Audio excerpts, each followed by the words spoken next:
Hello दोस्तों, आप सबों को नमस्कार। आज हम लोग चक्रवृद्धि ब्याज के सेकंड पार्ट करेंगे दोस्तों। कल हम लोगों ने बहुत ही अच्छे ढंग से चक्रवृद्धि ब्याज का 5 प्रकार को किया। आज उसी के आगे चक्रवृद्धि ब्याज के और 5 प्रकार को करेंगे दोस्त। आज हम लोग का चक्रवृद्धि ब्याज समाप्त हो जाएगा। इसके बाद मैं कल आप लोगों को नया चैप्टर के बारे में बताऊँगा दोस्त, और उसके 10 महत्वपूर्ण क्वेश्चन कराऊँगा। तो चलिए दोस्त, देर ना करते हुए शुरू करते हैं। आज हम लोग पढ़ने वाले छठा टाइप। तो छठा टाइप क्या है दोस्त, देखिएगा यहाँ पे। कोई धन चक्रवृद्धि ब्याज की दर से 2 वर्षों में 3600 हो जा रहा है और 4 वर्षों में 5184 हो जाता है, तो ब्याज का दर ज्ञात कीजिए। तो मैंने आप लोगों को पहले ही बताया था कि दर निकालना हो चाहे समय निकालना हो, हमेशा मूलधन और मिश्रधन को अनुपात में रखते हैं। तो यहाँ पे मूलधन का क्या है और मिश्रधन क्या है, हमेशा जो पीछे वाला वर्ष है, जैसे 2 वर्ष है तो पीछे का समय है, 4 वर्ष ये इससे आगे का समय है, तो पीछे वाला जो समय है उसका पैसा को या तो उसका धनराशि को हमेशा मूलधन मानेंगे, और आगे का धनराशि को क्या मानेंगे दोस्तों, तो आगे का धनराशि को मानेंगे हम लोग मिश्रधन। तो बस इतना ही करना था दोस्त। मैंने आप लोगों को पहले ही बताया था कि दर निकालना रहे चाहे समय निकालना रहे, हम लोग हमेशा क्या करेंगे, मूलधन और मिश्रधन को अनुपात में रखेंगे। पर यहाँ पे 2 साल का मिश्रधन दिया था, एक बार 2 साल का मिश्रधन दिया, एक बार 4 साल का मिश्रधन दिया। तो हम लोग को हमेशा पीछे वाला को क्या मानना है, मिश्रधन, सॉरी माफ कीजिएगा मूलधन, और आगे वाला साल का को क्या मान लेना है, मिश्रधन। उसके बाद क्या करेंगे बताया था दोस्त, हम लोग ये देखेंगे कि दोनों के बीच में समय का अंतर कितना है, 2 साल, तो इसको पावर 2 में तोड़ने का कोशिश करेंगे। और अगर समय के बीच का अंतर रहेगा 3, तो पावर 3 में तोड़ने का कोशिश करेंगे। पर यहाँ पे समय का अंतर कितना है दोस्त, 2, तो हम लोग यहाँ पे 2 का पावर में तोड़ेंगे। 3600 किसका स्क्वायर होता है, तो 3660 का स्क्वायर होता है। 6 छक 36, 2 जीरो के बदले में 1 जीरो। इसका स्क्वायर निकालना बड़ा ही आसान था दोस्त, पर इसका स्क्वायर कैसे निकाला जाएगा, तो मैं आप लोगों को अनुमान लगाने के लिए बताता हूँ। जैसे 4, 2 जोड़ा बना लीजिएगा। अब यहाँ पे देखिए 4 किसका किसका वर्ग होता है, 2 का, तो 2 लिख लीजिए।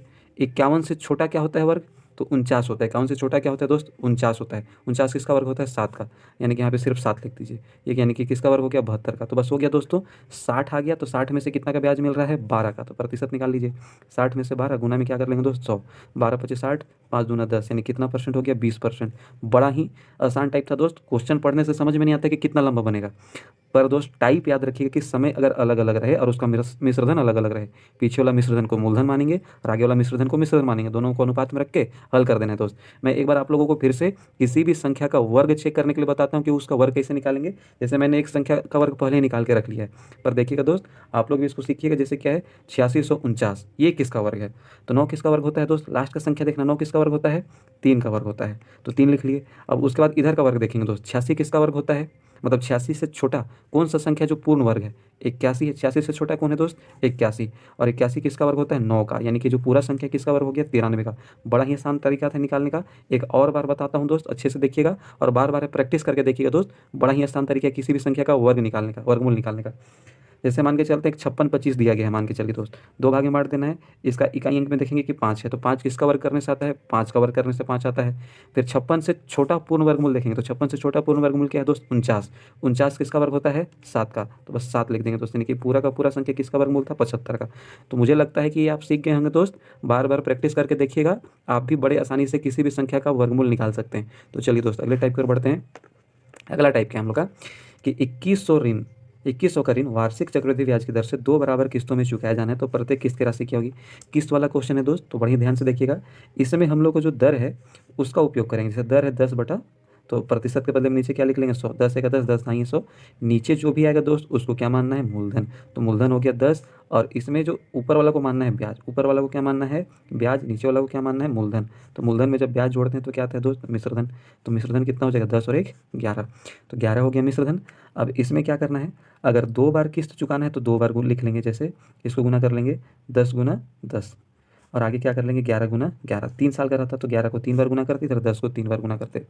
तो बस ध्यान में रखिए, किस्त में क्या करना है, अगर 2 बार बोला गया तो एक बार 1 साल के लिए 1 1 बार लिख लेंगे, 2 साल के लिए 2 2 बार गुना कर लेंगे, 3 साल के लिए 3 3 बार गुना कर लेंगे। ध्यान में रखिएगा, पर किस्त हर बार बराबर बराबर चुकाना होता है, तो दोनों समय का किस्त क्या होना चाहिए, बराबर।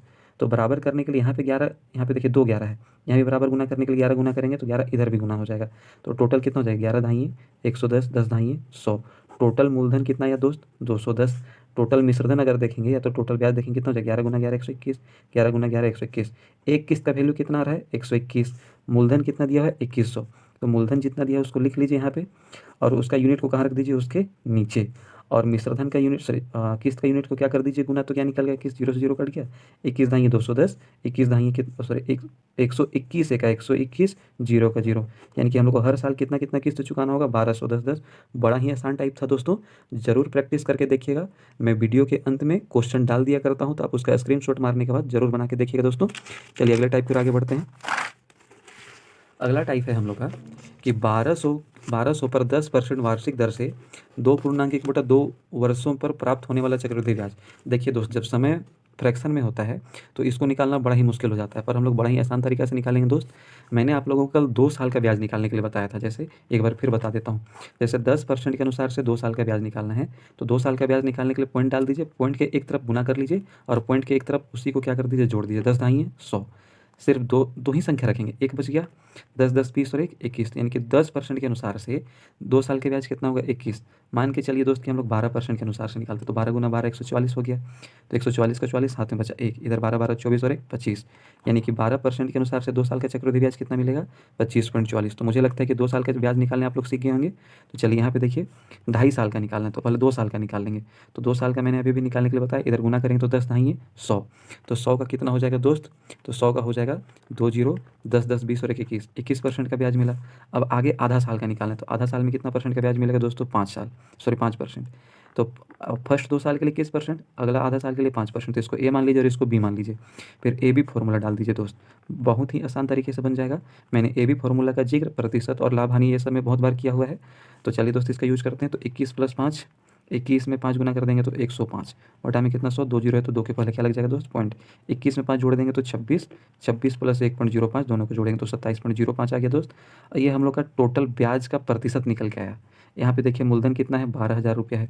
इसका 1% का वैल्यू कैसे निकलेगा, 2 के पहले पॉइंट डाल देंगे तो 1% का वैल्यू आया। तो 1% का वैल्यू इतना आया 120, पर हम लोग को इतना परसेंट का वैल्यू चाहिए, इसलिए इसमें 1% का वैल्यू को गुना कर दीजिए, आपका आंसर आ जाएगा 12 25 60 का 0, 12 गुना 0 को 0 6 बाकी है तो 6, 12 7 84 का 4, 12 दूना 24, 24 और 8 कितना हो जाएगा दोस्त 32, ये 0 का 0, पॉइंट के बाद 2 संख्या तो 2 के पहले पॉइंट डाल दीजिए, तो सिर्फ कितना बच जाएगा 3246, यानी कि 2.5 साल के बाद हम लोग को टोटल कितना का ब्याज मिलेगा 3246।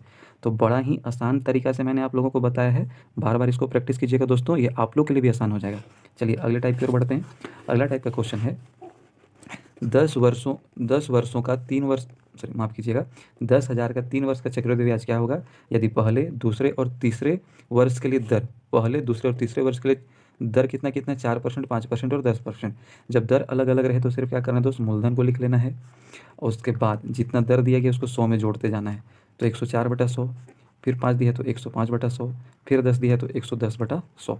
तो ये बड़ा ही आसान टाइप बन गया दोस्तों। तो मैं इस क्वेश्चन को आप लोग के लिए छोड़ देता हूँ कि आप लोग इसको हल कर लीजिएगा। मुझे लगता है कि जब दर अलग अलग रहेगा तो उसको निकालने के लिए आप लोग सीख गए होंगे। सिर्फ क्या करना है, मूलधन लिख लेना है, जितना दर दिया गया इसको 100 में जोड़ना है, फिर उसके बटा में 100, जितना दर दिया इसको 100 में जोड़ना है, बटा में 100, और जितना दर दिया रहेगा उतना बार जोड़ के बटा में 100 कर दीजिएगा दोस्त, हल कर दीजिएगा। इसमें सिर्फ आपका कैलकुलेशन स्पीड मायने रखेगी, जितना स्पीड में कैलकुलेट कीजिएगा उतना जल्दी हल हो जाएगा दोस्तों। तो चलिए लास्ट टाइप की ओर बढ़ते हैं। आज का लास्ट टाइप क्या है दोस्तों, देखिएगा कि किसी निश्चित दर पर 2 वर्ष का चक्रवृद्धि ब्याज कितना है, 105 रुपया है। कितना है दोस्तों, 105 रुपया है, और साधारण ब्याज कितना है, 100 रुपया है। तो मूलधन याद कीजिए। तो इसके लिए एक चीज़ ध्यान में रखिएगा दोस्त, कि कभी भी जो मूलधन है, साधारण ब्याज माफ़ कीजिएगा, जो साधारण ब्याज होता है वो हमेशा बराबर बराबर बढ़ता है। अगर ये 2 साल में 100 हुआ है तो पक्का ये 1 साल में 50 और अगले साल में 50 हुआ होगा। लेकिन चक्रवृद्धि ब्याज ऐसा नहीं होता है दोस्त। चक्रवृद्धि ब्याज में कितना मिला था, 105। पर हमेशा एक चीज़ ध्यान में रखना है कि साधारण ब्याज और चक्रवृद्धि ब्याज दोनों पहला साल का जो ब्याज होता है बराबर होता है, चाहे साधारण ब्याज बोलिए चाहे चक्रवृद्धि ब्याज, पहला साल का ब्याज क्या होता है, बराबर। तो यहाँ पे ब्याज कितना है, 50, तो अगला साल का ब्याज कितना हो जाएगा, 55। तभी तो 50 और 55 105 होगा दोस्त। जैसे फिर से एक बार समझिएगा, मान के चलिए ऐसा कहा गया कि 2 साल में ब्याज हम लोग का हो गया 200 साधारण ब्याज, और 2 साल में चक्रवृद्धि ब्याज हो गया 220। तो 2 साल में हुआ तो यानी कि हर साल बराबर बराबर मिलता है, तो एक साल में 100 अगला साल भी 100 मिलेगा। इसमें पहला साल का चक्रवृद्धि ब्याज और पहला साल का साधारण ब्याज बराबर होता है, तो ये 100 है तो ये भी 100 हो जाएगा। लेकिन अगला साल के यहाँ पे ब्याज कितना हो जाएगा, 120। तो मुझे लगता है ये चीज़ आप लोग को समझ में आ गया होगा। अब यहाँ पे देखिए 50 मिला पहला साल, दूसरा साल मिला 55, तो कितना बढ़ा, 5। तो कितना परसेंट बढ़ा, वही हम लोग का दर हो जाएगा दोस्तों। तो 50 में से 5 बढ़ रहा है, तो 5/50 गुना 100, 5 दाहिए 50, 0 से 0 कट गया, कितना परसेंट आ गया दोस्त, 10%।